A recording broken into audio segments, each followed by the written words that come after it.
सावन माह में ज़रूर चढ़ाएं ये चीज़ें। सावन माह की शुरुआत 22 जुलाई 2024 से हो चुकी है। कहते हैं भगवान शिव तुरंत और तत्काल प्रसन्न होने वाले देवता हैं, इसलिए उनका एक नाम भोले भी है। पौराणिक कथाओं में राक्षस और देवता शिव की पूजा करते थे और भगवान शिव से मनचाहा आशीर्वाद प्राप्त करते थे। भगवान शिव के लिए सभी प्राणी समान हैं। सावन एक ऐसा पवित्र महीना माना जाता है जिसमें भगवान शिव की पूजा की जाती है। कहा जाता है कि भगवान शिव की कृपा अगर आपके ऊपर है तो आपके जीवन में किसी तरह की समस्या उत्पन्न नहीं हो सकती। भगवान शिव की कृपा पाने के लिए और उन्हें खुश करने के लिए आप भी ये चीज़ें उन पर अर्पित करें। आइए जानते हैं भगवान शिव की प्रिय 11 ऐसी सामग्री जो अर्पित करने से भोलेनाथ हर कामना पूरी करते हैं। उससे पहले आप भी चाहते हैं कि भगवान शिव की कृपा आप पर बनी रहे तो कृपया इस वीडियो को लाइक और चैनल को सब्सक्राइब जरूर करें और कमेंट बॉक्स में हर हर महादेव लिखें। भगवान शिव से मेरी प्रार्थना है कि इस चैनल को सब्सक्राइब करने वालों पर हमेशा अपनी कृपा बनाए रखना। फर्स्ट जल। शिव पुराण में कहा गया है कि भगवान शिव ही स्वयं जल हैं। शिव पर जल चढ़ाने का महत्व भी समुद्र मंथन की कथा से जुड़ा है। अग्नि के समान विष पीने के बाद शिव का कंठ एकदम नीला पड़ गया था। विश्व की उष्णता को शांत करके शिव को शीतलता प्रदान करने के लिए समस्त देवी देवताओं ने उन्हें जल अर्पित किया। इसलिए शिव पूजा में जल का विशेष महत्व है। सेकंड, बेलपत्र। भगवान के 3 नेत्रों का प्रतीक है बेलपत्र। अतः 3 पत्तियों वाला बेलपत्र शिवजी को अत्यंत प्रिय है। प्रभु आशुतोष के पूजन में अभिषेक व बेलपत्र का प्रथम स्थान है।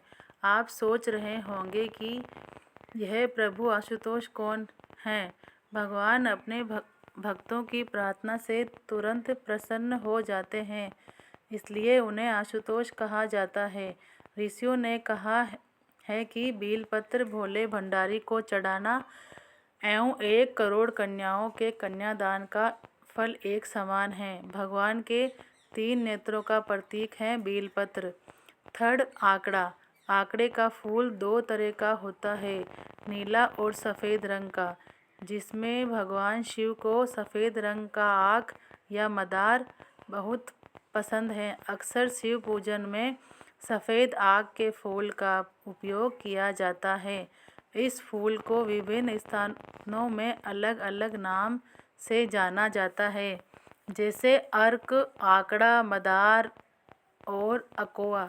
इस फूल को शिव जी पर चढ़ाने से मोक्ष की प्राप्ति होती है।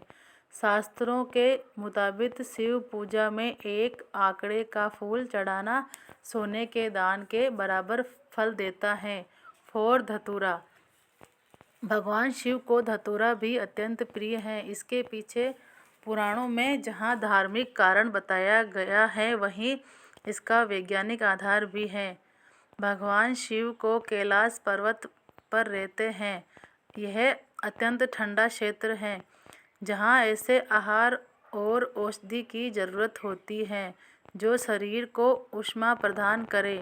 वैज्ञानिक दृष्टि से धतूरा सीमित मात्रा में लिया जाए तो औषधि का काम करता है और शरीर को अंदर से गर्म रखता है, जबकि धार्मिक दृष्टि से इसका कारण देवी भागवत पुराण में बताया गया है। इस पुराण के अनुसार शिव जी ने जब सागर मंथन से निकले हलाहल विष को पी लिया तब वह व्याकुल होने लगे। तब अश्विनी कुमारों ने भांग, धतूरा, बेल आदि औषधियों से शिव जी की व्याकुलता दूर की। उस समय से ही शिव जी को भांग, धतूरा प्रिय है। शिवलिंग पर केवल धतूरा ही न चढ़ाएं बल्कि अपने मन और विचारों की कड़वाहट भी अर्पित करें। 5, भांग। शिव हमेशा ध्यान मग्न रहते हैं। भांग ध्यान केंद्रित करने में मददगार होती हैं। इससे वे हमेशा परमानंद में रहते हैं। समुद्र मंथन में निकले विष का सेवन महादेव ने संसार की सुरक्षा के लिए अपने गले में उतार लिया। भगवान को औषधि स्वरूप भांग दी गई, लेकिन प्रभु ने हर कड़वाहट और नकारात्मकता को आत्मसात किया, इसलिए भांग भी उन्हें प्रिय है। भगवान शिव को इस बात के लिए भी जाना जाता है कि इस संसार में व्याप्त हर बुराई और हर नकारात्मक चीज को अपने भीतर ग्रहण कर लेते हैं और उन्हें भक्तों की विष से रक्षा करते हैं। कपूर भगवान शिव का प्रिय मंत्र है कर्पूर गौरम करुणावतारम, यानी जो कपूर के समान उज्जवल हैं। कपूर की सुगंध वातावरण को शुद्ध और पवित्र बनाती है। भगवान भोलेनाथ को इस महक से प्यार है, अतः कपूर शिव पूजन में अनिवार्य है। 7. दूध। श्रावण मास में दूध का सेवन निषेध है। दूध इस मास में स्वास्थ्य के लिए गुणकारी के बजाय हानिकारक हो जाता है, इसलिए सावन मास में दूध का सेवन न करते हुए उसे शिव को अर्पित करने का विधान बनाया गया है। 8 है चावल। चावल अक्षत भी कहा जाता है और अक्षत का अर्थ होता है जो टूटा न हो।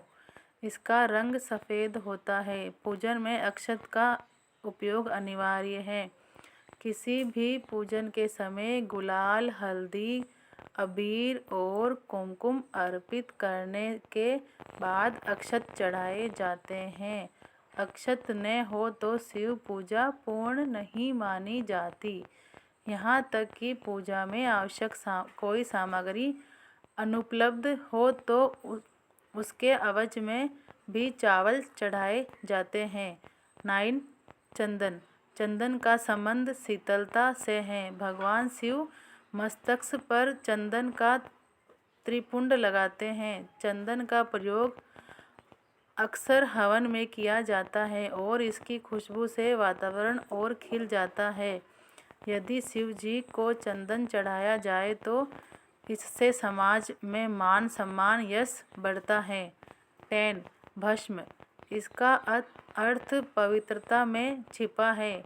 वह पवित्रता जिसे भगवान शिव ने एक मृत व्यक्ति की जली हुई चिता में खोजा है, जिसे अपने तन पर लगाकर वे उसे पवित्रता को समान देते हैं।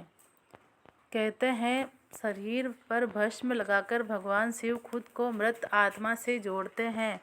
उन्हें के अनुसार मरने के बाद मृत व्यक्ति को जलाने के पश्चात बची हुई राख में उसके जीवन का कोई कण शेष नहीं रहता, ना उसके दुख, ना सुख, ना कोई बुराई और न ही उसकी कोई अच्छाई बचती है। इसलिए वह राख पवित्र है। उसमें किसी प्रकार का गुण अवगुण नहीं है। ऐसी राख को भगवान शिव अपने तन पर लगाकर सम्मानित करते हैं। एक कथा यह भी है कि पत्नी सती ने जब स्वयं को अग्नि के हवाले कर दिया तो क्रोधित शिव ने उसकी भस्म को अपनी पत्नी की आखिरी निशानी मानते हुए तन पर लगा लिया, ताकि सती भस्म के कणों के जरिए हमेशा उनके साथ ही रहें। 11. रुद्राक्ष। भगवान शिव ने रुद्राक्ष उत्पत्ति की कथा पार्वती जी से कही है। एक समय भगवान शिव जी ने 1000 वर्ष तक समाधि लगाई। समाधि पूर्ण होने पर जब उनका मन बाहरी जगत में आया, तब जगत के कल्याण की कामना वाले महादेव ने अपनी आँख बंद की। तभी उनके नेत्र से जल की बूंद पृथ्वी पर गिरी। उन्हीं से रुद्राक्ष के वृक्ष उत्पन्न हुए और वे शिव की इच्छा से भक्तों के हित के लिए समग्र देश में फैल गए। उन वृक्षों पर जो फल लगे वे ही रुद्राक्ष हैं। 12. समी पत्ते। समी पत्तों का काफ़ी अधिक महत्व है। ये वृक्ष पूजनीय और पवित्र हैं। घर में समी वृक्ष का लगाने से शनि के सभी दोषों से मुक्ति मिल सकती है। इसके साथ ही शमी के पत्ते शिवलिंग पर चढ़ाने से सौभाग्य की कामना पूरी हो सकती है। शिवलिंग पर शमी के पत्तों को चढ़ाने से सभी तरह के दुखों से मुक्ति मिल जाती है।